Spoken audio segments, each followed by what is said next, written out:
How to log into AMEX account on iPad. Hey everyone, welcome back to our channel. In this video I will guide you on how you can log into the American Express app on your iPad, so make sure to watch the video till the end.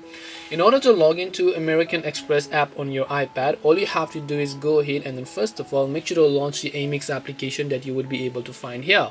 And once you launch the AMEX application, all you have to do is you're going to be able to see this type of interface where at the bottom you have to read the terms and conditions, so make sure you read them of course, and then you can tap the I agree option here.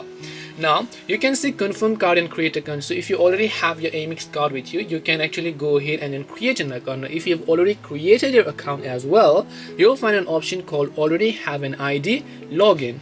So make sure to just tap the login option here, and then here you'll be able to see the user ID interface. So make sure to go ahead and then enter your user ID here. After that, make sure to enter your password. Then just tap the login option, and once you enter the user ID and login, you'll be able to successfully log into your AMEX account. This way you'll be able to log into AMEX on iPad. Hope this video was very helpful. If you have got any more questions, then feel free to leave them down below. Thank you for watching till the end, and see you soon in the next video.